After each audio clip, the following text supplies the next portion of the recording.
Hey folks, this is Captain Paul Brawley with Fish Finder Guide Service. Welcome to this week's edition of Texas Fishing Tips. This week we're going to be starting in the upper Laguna Madre, just past Bird Island as you're heading south. We're going to be looking at the backs of these spoils that separate the intercoastal from South Nighthawk or just Nighthawk Bay. Up and down those spoils, out deep, which would mean when you're in the 3 and 4 foot of water and you're throwing up to the initial grass that's behind them, we're going to be throwing croakers early. We're going to be using a number 7 Kell hook tied uni to uni with a nice 25-pound leader. You want to use a fluorocarbon leader where it disappears. I'd stay a good 100 yards off these islands, and that way I can make a couple of stops going up behind them. You're going to be using live croakers, throwing back behind them and looking for some nice speckled trout up and down there. And the closer, tighter you get up, where you're actually throwing up on top of those grass bars, you're going to be looking to catch a red and some oversized reds. There's been a bunch of oversized reds running behind these islands right now, anywhere from 29 to 35 inches. So decide of those what you want to keep. They're fun to fight. If you catch one that's in the barely over slot, I would say go ahead and keep that. But you're starting to get them in that 35-inch range. Certainly consider letting those go to make bigger reds for us in the future, or a bigger supply of reds for us in the future. So as the day goes on, tighter to behind these islands, you'll see a bunch of sand holes and troughs and stuff up there. We're going to want to throw the 4 horsemen corks. Going to get it up there kind of tight to the island using live shrimp and or peeled dead shrimp. We're going to be looking for black drums a little tighter to behind these islands. There are some bird signs there, so be aware of that. You want to stay at the edge of the bird signs, and there's nothing wrong with parking next to them and throwing way up there behind those islands a little tighter. And you're going to be looking for nice black drums with the occasional redfish up there. So that area right there should produce you plenty of trout and some nice reds, keepers, oversized, and some nice black drums later on during the day. I wouldn't even mess with the black drums or the popping corks until about 10 o'clock. I would be concentrating on trout early, since that's when they do their deal. All right, we'll be moving on from here. All right, well, moving on down, we are going to be looking at the area right here, which I always refer to as the wall of rocks, would be right in here.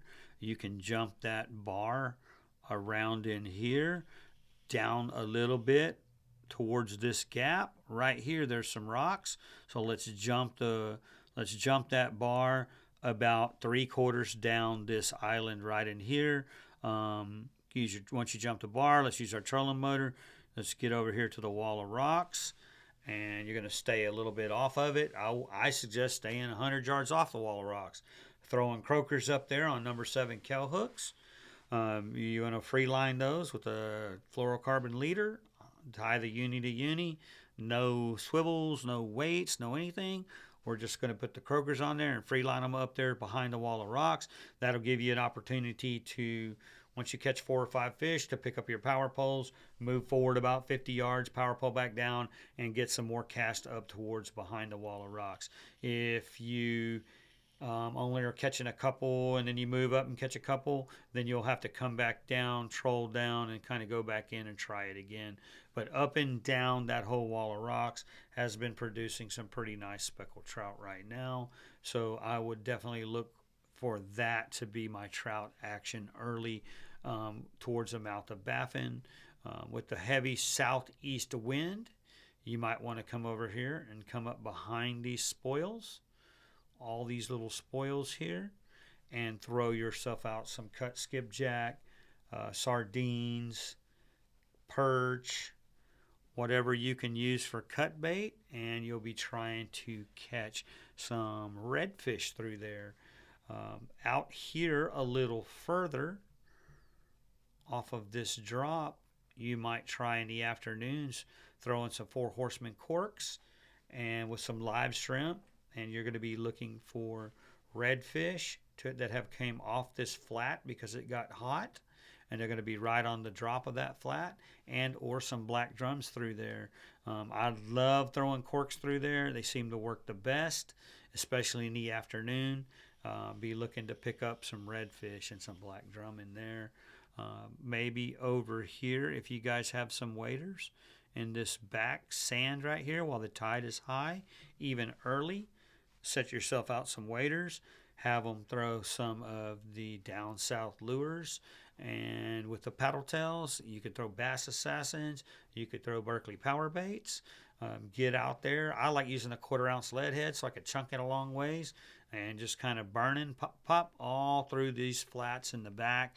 I would say most of that's probably knee to crotch deep water, and you're going to be looking to catch some reds and possibly some really big trophy trout. Sometimes they get up there real skinny, although our trout regulations are calling for 15 to 20 inches, 3 trout per guy. It'd sure be nice to get a picture and let one of those big trout go. All right, we'll be moving a little bit farther from here. All righty.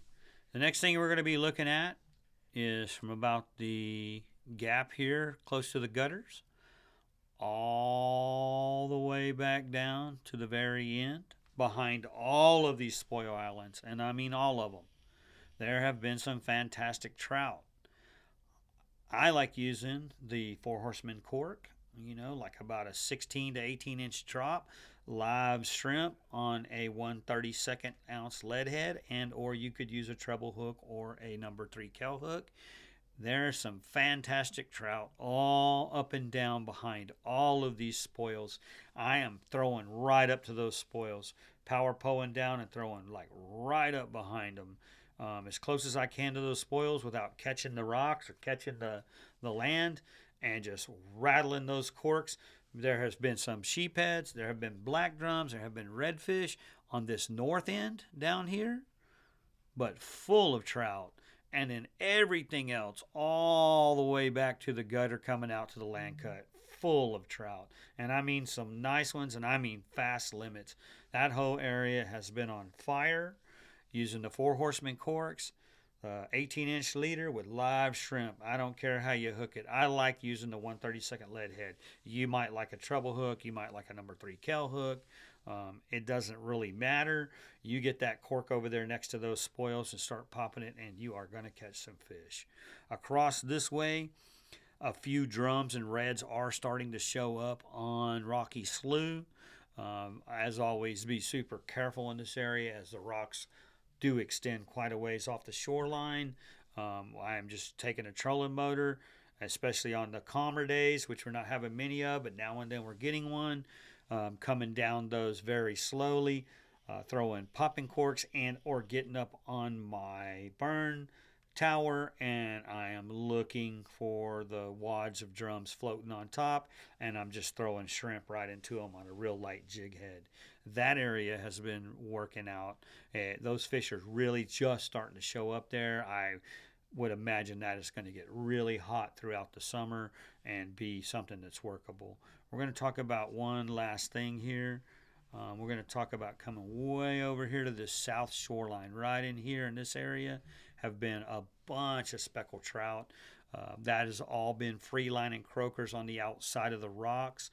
You would want to come up Rivera Channel until you get to around marker 16, I believe, and right in there is some pretty good action on your trout, free line and croakers on a number 7 kell hook. Anyway, that's our report for this week. Hope you guys catch a bunch of fish and have a lot of good luck.